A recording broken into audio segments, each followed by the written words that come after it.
eu sou do quilombo de Custodópolis, né? O quilombo urbano, o único quilombo urbano da minha cidade.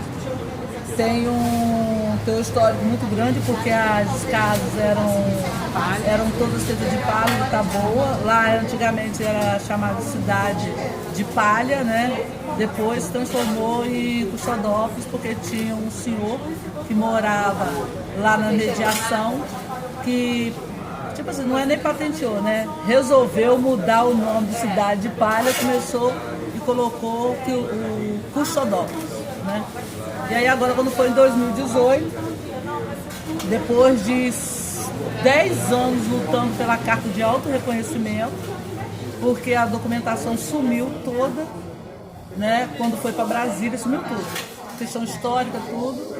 Em 2018 a gente conseguiu o reconhecimento com a carta de autorreconhecimento como quilombo urbano de Custodópolis, né? É um quilombo, né, que no município, como bairro, é o quilombo que tem maior concentração de negros. Você vê poucas pessoas brancas. E é um quilombo que hoje tem praticamente mais de 4.000 pessoas dentro do quilombo. É um quilombo urbano que fica na mediação chamada Guarus. E Guarus tinha uma questão muito de racismo e preconceito, porque a cidade atravessava a ponte e ninguém queria ir porque era o lado dos negros, né? E quando atravessei a ponte do outro lado era a cidade dos brancos. Então tinha essa divisão de lados territorial, né, na cidade. E hoje nós temos 7 comunidades quilombolas no município de Campos. Então, eu estudei alguma coisa sobre o Campos. O Campos é um lugar que me fascina, mas eu não sou historiadora, simplesmente sou uma pessoa que achou um sítio arqueológico. Mas a gente vai além daquilo, né? Verdade. E o pouco que eu consegui de material, que realmente não há muito material sobre Campos, quer dizer, a não ser assim, de fácil acesso, né? Porque o historiador, eles se enfurnam dentro desses arquivos, eles acham um monte de coisa, mas a gente que é normal, né, comum, né, a gente não consegue todo esse material. Mas pelo que eu li, o pouco que eu li, inclusive o livro de Manolo Florentino, em Costas Negras, ele fala que Campos era como se fosse eu já coloco a minha linguagem, né? Havia engenhos lá que era maior que uma Volkswagen, tinha 11.000 cativos, né? E tudo aquilo era um grande engenho, vários donos, né? Então ali tinha assim, muitas, toda a escravaria ia para lá. Você comprava aqui no Rio de Janeiro, aqui no Valonguinho, muitos iam para lá, né? E o que é mais interessante disso tudo é que, de repente, a maioria dos negros sumiram. A não ser o sobrevivente que vocês, desses quilombos que você está falando, que inclusive está lá escondido. Você anda na cidade de Campos, você quase não vê preto. E a invisibilidade também é muito grande, porque quando fala de quilombo, o município se nega a falar sobre quilombo. Falar de índio, mas falar de índio, fala de quilombo. Aí veio a gente com a ideia assim, não, vamos falar de quilombo. Aí começou a ter pessoas para nos orientar, né, nesse papel de identidade e fortalecimento, assustou o município. Então, assim, não, hoje nós temos 7 comunidades quilombolas, então a gente vem nessa afirmação. E agora a gente está com um documentário, que não tem nada a ver com o projeto aqui, nós fizemos um documentário, a história que os livros nos contam com os griots das comunidades. Então a gente pegou 2 griots de cada comunidade quilombola contando a verdadeira história de Campos do Goytacazes. Eu vou dizer uma coisa para vocês. Eu li em algum lugar que eu não me lembro a fonte, mas houve uma chacina muito grande. Lá eles tentaram matar o máximo de pretos possível. É por isso que você tem uma cidade quase que branca, racista, preconceituosa, sim. Né? Porque é a minha cidade, mas eu tenho que falar, é racista, preconceituosa. E um município onde pega um lado, Campos tem 2 lados. Lado centro, que a gente fala que é da ponte, o rio divide a ponte para lá, e Guarus, que é onde tem maior concentração de negros, maior concentração de pobreza, maior concentração de criminalidade. tá da faixa ao contrário do Rio Paraíba. Então, muitas pessoas que moram do outro lado do Rio, quando falam assim, vamos para Guarulhos, ninguém quer ir. Muitas vezes, quando a gente vai, fala assim, não, você mora onde? Eu moro no Quilombo, eu moro em Guarulhos. As pessoas já olham diferente. Porque há essa questão de desigualdade, não falo nem social, desigualdade mesmo racial. E as pessoas cada vez mais, os alunos, né, isso é uma coisa que eu vou até falar para vocês aqui, que me assusta cada dia, me assusta, isso daí já tem mais de ano, mas me assusta, é você ver crianças que saem do primeiro segmento das escolas, que estão dentro do Quilombo, quando vai para o centro da cidade, onde tem as escolas, que tem formação de segundo grau, universidade, quando vão para lá, se negam a se reconhecer como quilombola. Porque acham que elas vão ser marginalizadas, discriminadas. E eu, assim, até pela curiosidade também para poder conversar com alguns professores, eu cheguei em umas escolas onde tinham crianças que são quilombolas. Eu fui conversar com elas, por que você não fala que é do quilombo? Ele fala assim, eu sou do lado de lá, mas não fala onde mora. Eu disse, não, tia, eu tenho medo de falar, porque as pessoas quando falam de quilombo, falam assim, negrinho sujo, negrinho pé no chão. E os professores? Não, a professora fala assim, você é daquele povo lá dos negros lá. Então, eu vejo que as crianças cada vez mais ficam mais desestimuladas e cada vez mais perdendo sua própria identidade. Na verdade, está empurrando as pessoas para a marginalidade, porque se você não tem oportunidade na vida, você vai fazer o quê para sobreviver? Né? Às vezes o pessoal fala assim, marginal, mas peraí, nem a escolha da pessoa, qual é a oportunidade que essas crianças tiveram?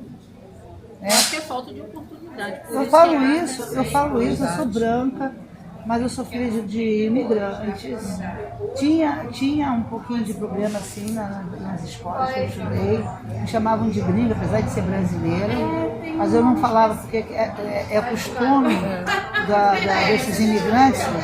A criança nasce no Brasil, mas ela aprende a falar o idioma da terra deles, né? Até X anos. Você até é alfabetizada pelo idioma nativo dos pais, né? E quando você vai para a escola, você não sabe falar português, né? Aí te chamam de gringo, de não sei o quê, blá, blá, blá, blá, blá. Agora, fora isso também, como você mora numa periferia, você não mora em favela, mas no meu caso, eu morava em casas de cômodos, né? Porque chega um momento que eu chamo assim, a favela do asfalto, né? Você também é discriminada porque você não mora em uma casa, num apartamento, você mora num cortiço, né?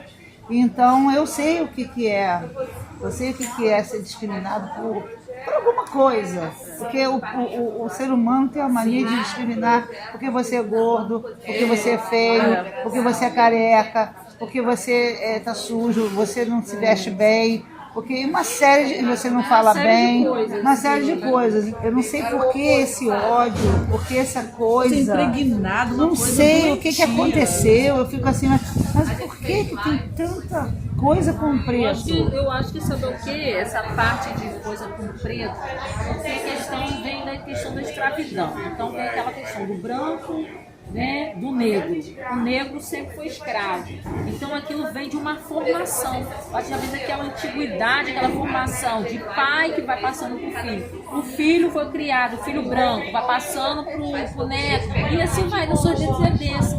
Aí quando chega naquele limite da descendência da árvore genealógica, aí o que acontece com o filho, com o bisneto? Vai trazendo aquela impregnação da raiz.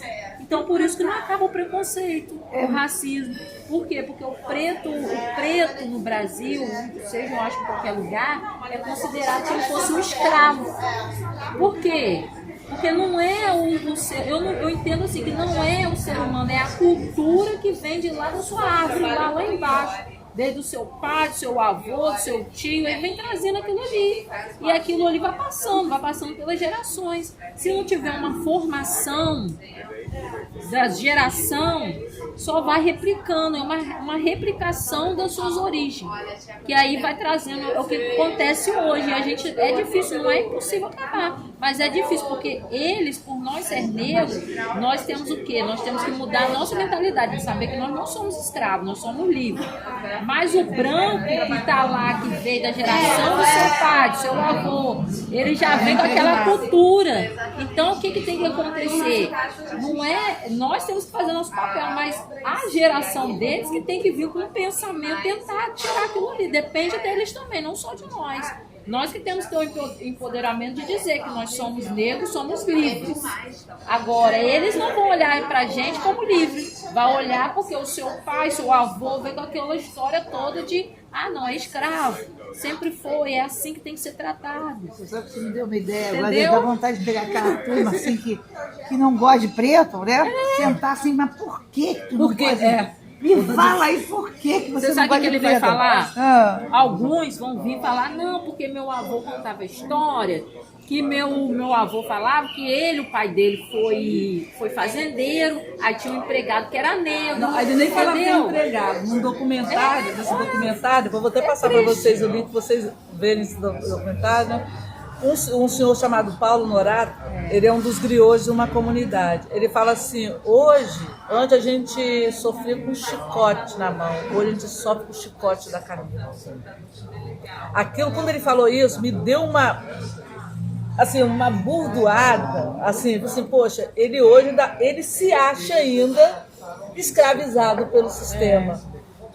Aí como que você trabalha para conscientizar que aquele sistema, aquela situação que ele vivenciou e ele vivencia, você tentar quebrar, né? E uma das coisas dentro desse projeto, a gente mudou o projeto tinha uma outra vertente, aí depois teve essa oportunidade de mudar, né? Aquela situação a gente mudou, de fazer essa visitação em todas as comunidades quilombolas, todas. Nós fizemos visita, só 2 agora, né? Em 7 comunidades quilombolas. E a gente vê as pessoas falando assim, poxa, eu vou me espelhar quem? Vou espelhar hoje, tem um canal chamado TV, você vê poucos negros. Quando vê os negros naquele papel, não é um papel... É difícil você ver difícil. Você vai nas escolas, vê lá o abecedário, tudo voltado para X da Xuxa, crianças brancas. Aonde está a identidade do cabelo? Cadê a identidade? Entendeu? Aí vem a gente, né? Aí eu incluo todos, né? Para a gente poder tirar esse estigma das pessoas de falar assim, não, vocês podem. Hoje nós sabemos que existe esse chicote de caneta, mas a gente pode transformar essa caneta que vocês veem como chicote em uma ferramenta para o empoderamento de vocês.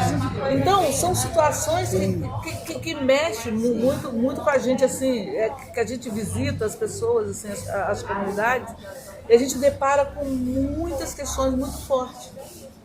Aí, a Luciana falando sobre a questão de esses descendentes e o que está pregnado na cabeça deles, os mais velhos. Os mais velhos que passaram todo esse processo, eles falam assim, não, meus netos têm que estudar, mas é difícil. Eu fui discriminada em tal situação, vai acontecer com a minha neta, vai acontecer. Então, tipo assim, o que de ruim pensa que vai acontecer de novo. Então a gente tem que fazer uma desconstrução. Então o papel da gente é muito grande, tem que desconstruir. Eu falo assim, eu fico desconstruindo as coisas 24 horas por dia da minha vida. Eu sei que você está falando porque eu estou preocupada com o meu neto, né? Meu neto, ele é da cor do Nadai, um pouquinho mais escuro, né? Mas não é pretão. Né? Então tem pessoas, você não é nada, você é uma mula, você é não sei o quê. E também tem isso também. Tem. Né? E aí eu já falei pro meu neto, olha, se alguém falar da tua cor, você só fala um palavrão para ela. Vai naquele lugar.